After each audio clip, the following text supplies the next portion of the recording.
What's going on, guys? Welcome back to the channel, and today we're going to be going over my post season 7 PTR feedback notes here, and there's actually a reason that I have this typed up onto a document. So like the title of the video says, I have some really cool news for you guys. So last Friday, I was actually contacted by Bloodshed and was invited to the Diablo partnership program, which of course I accepted. And not only that, but I was also contacted by Dalcora, who is the community manager for Mobalytics. And as of season 7, I will be taking over the Druid class from Ace of Spades, and I will be curating the Druid section of Mobalytics for Diablo 4. Now, my goal when I first started my YouTube channel was just to have a lot of fun, express my creativity, but most importantly, be of value to the communities of the games that I choose to cover.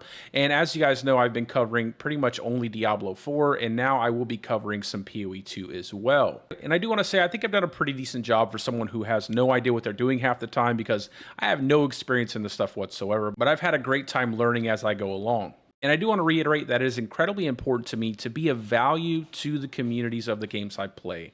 And I hope you guys understand that none of this would be possible without you guys engaging with my content, hitting the subscribe button, leaving comments in my videos. And I want you to also know that I do read every single one of them, and I will continue to do that for as long as I possibly can. I know as I continue to grow in subscribers, it can be quite difficult to do those things, but I don't want you guys to feel that you're being ignored, even those that just leave some kind of rude comment. I don't care. It doesn't bother me. I want you guys to continue to engage with my content as honestly as you want to. As long as you keep it at least PG-13, I'm completely fine with that. But now that we've gotten all of that out of the way, let's go ahead and go over my PTR notes here. And I do want to go ahead and mention that this all happened on Friday, so I had a very limited amount of time to type this stuff up and get it to Bloodshed, so that way he could send it over to the developers if he found that it had value. So in the future, I will have more detailed feedback notes. It's just this is what I could get done with the amount of time that I had. So starting off with the seasonal mechanic here, as you guys can tell, I really enjoyed it. And I found that the witch powers were both impactful on your builds as well as creative, meaning that what you've seen happen on the screen when you use your witch powers added that wow factor that we're looking for and we're so desperately missing in Diablo 4 currently. And that's why you see down here, I also said, we need more of this in the base game as well. And what I mean by that is that I hope they start leaving more seasonal content in the base game, so that way we have more things to play around with.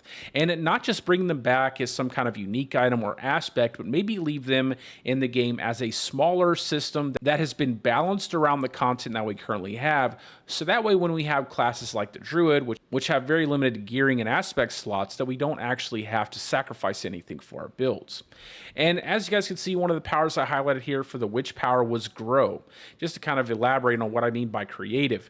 So this is a very simple mechanic, but it adds that wow factor on screen. And what this witch power does is basically when you cast your ultimate, it causes your companions to grow. And so one of the videos that I had posted during the PTR was just highlighting this mechanic with companions, and it is absolutely awesome. When you cast your ultimate, your companions grow to enormous sizes. They're like 2 times bigger than your character model, and it is absolutely awesome to see that kind of stuff. So I really, really hope that they keep doing this stuff, and more importantly, that they leave it in the base game in its own system that has been balanced around the current content. And then down here, I went ahead and added that occult gems need more all resistance, maybe 10 to 12% instead of the 8% that it currently has, because one of the issues I was finding is that I could cap out my armor super easy, but I was having a lot of issues with capping out my resistances. So I really feel like adding that resistance to those gems are just going to make this whole system feel very fluid when we engage with it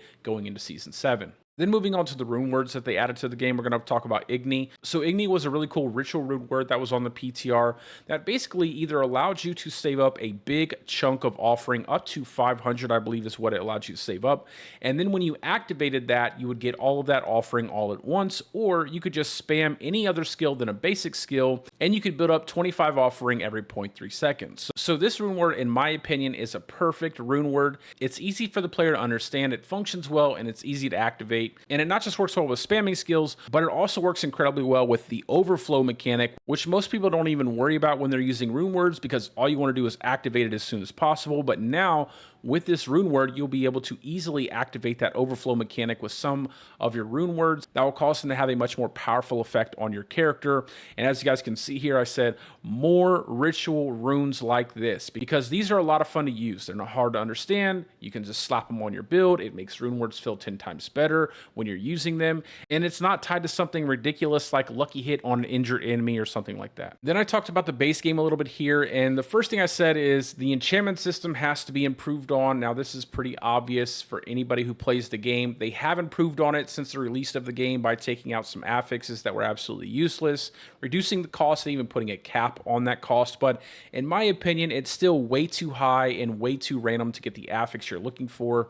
I mean, even on the PTR, sometimes it would cost me billions of gold just to get the affix I'm looking for, especially if it's something like Envenom for the Druid on an amulet.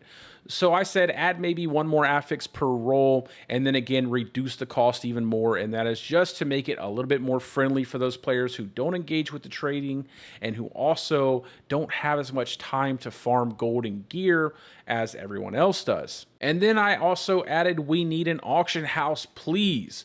So maybe season 8 or 9 they could add an auction house to the game. This would help a lot of players, myself included. I personally do not like engaging with trading in the game, mainly because it typically involves you going to a third-party website and posting out your gear and checking on it constantly, and it's just not something I have time for, nor that I actually enjoy doing. So if we had an auction house while people could just throw their gear up there and actually know the prices when they threw their gear up on the auction house, it would make it so much more easier to trade with people and allow those players who may not have that time to engage with the trading as it currently stands to finally be able to just throw their gear into an auction house, wait for it to sell, and then collect their money and have that money available for when they want to improve their gear or craft, say, something like a mythic unique. Now, the rest of my feedback was covering the Druid class. As you guys know, I main a Druid, both hardcore and softcore, and so I felt like I could provide the most value here. So talking about the Druid class. So for Boulder, I said, make skill move to cast. So they've made Poison Creeper move to cast. They've now made Hurricane move to cast. And one of the best ways you can continue making Boulder Cane builds fun and enjoyable going into Season 7 was if they also made Boulder move to cast. That way you didn't have to stop every time you cast a Boulder. So that's something I think that would be really useful, as well as it needs an indicator to tell you the number of boulders in your Hurricane. So obviously we all know boulders are capped at 10 in your Hurricane, but you have no idea when you actually have 10 boulders in your Hurricane, and having something like this would make it so much easier to play this build because it would take out a lot of the guesswork. Then for Lacerate, guys, this is a really powerful ability going into Season 7. However, of course, it was way outshined by Cataclysm, but that's not what we're talking about. So for Lacerate, my recommendation was give the player max movement speed when you cast your ultimate. You're literally stuck in the ultimate. Just let you move as fast as possible from pack to pack, killing enemies with Lacerate. It would make it a lot more enjoyable to play. Then one of the other issues I was having was not being able to interact with objects, interact with portals or doors while you're in Lacerate. So maybe they can figure out a way of adding that into Season 7 before it officially launches to allow you to play this build and have a lot of fun doing it without having any issues like standing there forever waiting for your character to pop out of Lacerate so you can go into the boss room. Moving on to the Wolves ability, I said make Wolves move at the speed of the player. I don't know why this hasn't already been done, but it is so annoying that your Wolves continue to lag behind you as you run ahead of them, and the only real way you can make them stay with you is just by casting the active skills. So make the Wolves faster, make them stick beside the player. That way they're not stuck halfway back and not actually doing anything until you use your active skill. Then lastly, double check the tags to make sure that both the passive and the active portions of your companion skills are actually benefiting from every single buff that we have on the Druid, because I was noticing that sometimes with certain nodes or certain things that the active form would get a benefit, but the passive wouldn't, or the passive would get the benefit and the active wouldn't. Now, I know that pretty much the only way you deal damage with Wolves is by using the active ability, but there are still players out there who would really love that their passive ability could do some work, so that way maybe they could just sit back and chill when they're doing certain things like farming Hell Tide or Infernal Horde. Then on to Cyclone, and it has always been my opinion that this skill needs to rework. So what I said is reduce the cooldown to 10 seconds. Cyclone does not have a great active ability as it currently stands, and it's pretty much useless. You don't even want to use it half the time, and really the only time I see people use this is if they use Cyclone in some kind of lightning storm, or last season they were using it in storm slides, so that way you could keep the distance on the mobs to activate the Nature's Reach passive, and there's no reason to have it as high as 20 seconds, so bring it down to 10 seconds. And then turn innate Cyclone armor passive into a pull, and that is because Druid always depends on the Creed rune or Eridas to cluster enemies. And I think this would be a nice way of adding some utility into the Druid class, allow Cyclone to pull those enemies into your character to maximize your damage, and that would actually make the Cyclone size temper even that much more valuable and useful for your character, because it would help you to cluster more and more enemies together, and it would just make the Cyclone skill a lot of fun to play around with. And you could also free up that rune word slot or the ring slot for something else if you choose to. Then on to Cataclysm, which is probably going to be the Druid's S tier build for the season, as well as possibly even an S tier build for the meta overall.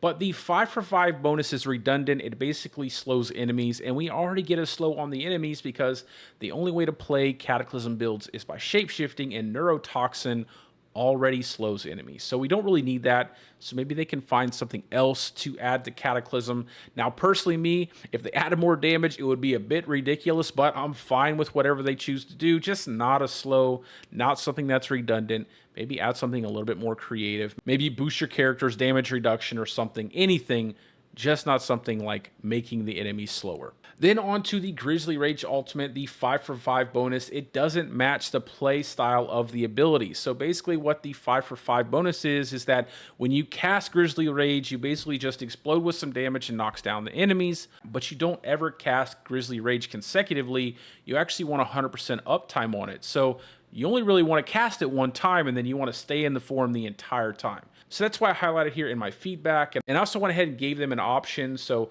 I said, change it to something that works over a duration, or give Grizzly Rage more overpower opportunities. So maybe giving it more multiplicative damage the longer you're in Grizzly Rage, or maybe allowing you to say overpower every 4 to 5 seconds that you're in Grizzly Rage would be a great way of actually adding a 5/5 bonus that would be meaningful for the builds that you would actually use Grizzly Rage for, which is pretty much only going to be Pulverize, but everybody loves that build, including myself, and I think that Pulverize still needs some pretty hefty buffs if it is to be viable in the meta. And then for the second note, it has to do with the kill mechanic. So if you didn't know, Grizzly Rage will extend the duration of Grizzly Rage for every enemy you kill, and then on bosses, when you overpower, you get a 5-second added duration to Grizzly Rage. And in my opinion, what they need to do is to remove the kill extension mechanic, because it can actually be pretty difficult to get those consecutive kills when you're pushing high tier pits, and instead make it all based off of giving you 5-second duration added to your Grizzly Rage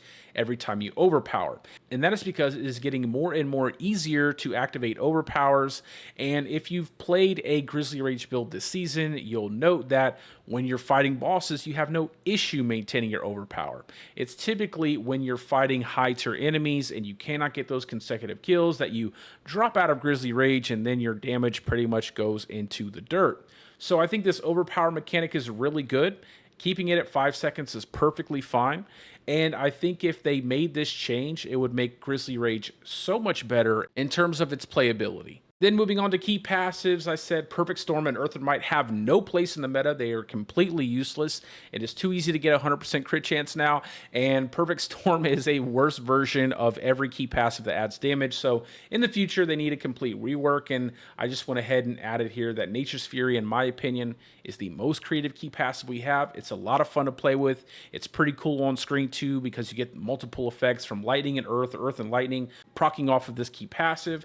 And I would really like them to add more transformative reworks into the key passives, so that way it's not just consistently damage multipliers. I think it's incredibly boring, and I think it would be nice to have more creative ways to add damage to the character that changes what you see on the screen to add that wow factor to the game. Then moving on to the temperings, so they had stated in a previous season that they moved all of your duration temperings to the utility slot, and they did that with the Hurricane duration. However, they did not do that with Grizzly Rage duration, Lacerate duration, or Rabies duration. So now you're stuck with these 3 duration temperings on your weapon tempering, and honestly, just move them all to utilities, so that way you can add something else for the weapon tempering for these abilities. And then I went ahead and gave them some options here. So for Lacerate, it obviously needs a chance to deal double damage weapon tempering, and then Grizzly Rage needs a really useful weapon tempering as well. And again, maybe something centered around the overpower chance mechanic, or maybe even some overpower multiplier. Whatever they could give Grizzly Rage that would make it that much more powerful, I'd be completely happy with, because I know that would make a lot of Druid players really happy to play a pure werewolf or a pure werebear build. Then moving on to the unique for the season, the Malfit Crescent Amulet. What I basically said here is go ahead and give it the old Mjolnir ring treatment and change it to a pair of gloves. And if you didn't know what I mean by the Mjolnir ring treatment, is that unique was originally meant to be a pair of gloves, but because it kind of interfered with the unsung ascetic wraps that you put on your Lightning Storm builds, they decided to change it to a ring, so that way it actually synergized with something like a Lightning Storm build, opening up more builds to utilize that unique. And in my opinion, by changing the Malfit Crescent Amulet unique to a set of gloves, what you're going to do is to not only allow players to use the key passive Lupine Ferocity in a meaningful way, but you're also going to open up creating builds surrounding this unique that typically depend on you finding a pair of gloves with a greater affix to that specific core skill. Or as you can see here in my example, even something like Lacerate. And I also went ahead and sent them an example of what I think would be really good affixes for the gloves. So willpower percent is going to be incredibly powerful in Season 7, especially with ultimate builds.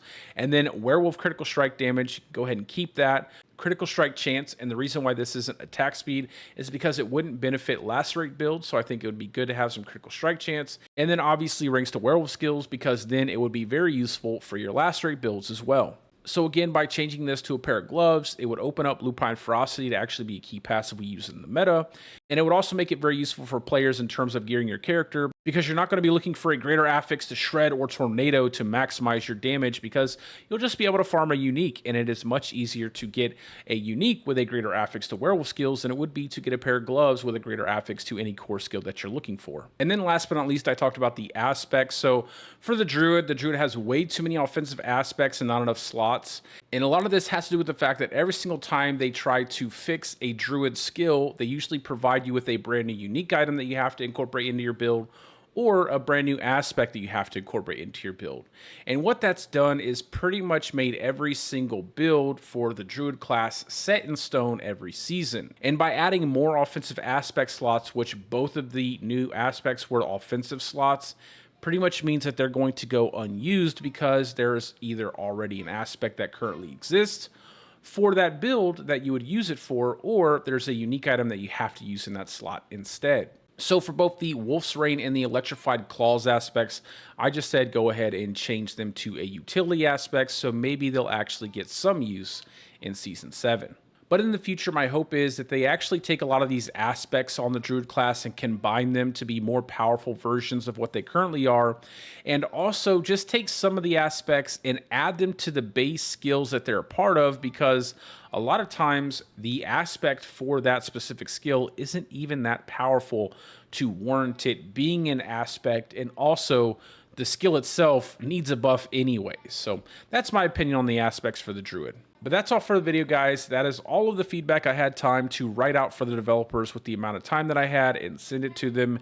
And like I said, in the future, these will be more detailed if the season actually warrants it. It's just the fact that I didn't have time, and whatever time I did have, I was using to actually play the new early access version of PoE 2, which I will be making content for tomorrow, as well as streaming tonight. And just to kind of update you guys as where I'm at on that game, I have currently finished the campaign in softcore, and I am firmly in Act 3 with my hardcore warrior, sword and board warrior, by the way, and I'm having a blast playing PoE 2. It definitely has the difficulty I'm looking for in an action RPG, and I highly recommend it to you guys if you're looking for something to try out to kind of kill time before Season 7 launches. But as always, guys, if you have any questions whatsoever, go ahead and post them down in the comment section below, and I will answer them as soon as I see them. And let me know what you guys think about the Season 7 PTR if you got a chance to play it. What are your impressions, and are you excited for Season 7? And if you are, what are you most excited to try out? But anyways, guys, I hope you're having a great day or a great night, depending on wherever you're from, and peace out. I will see you in the next one.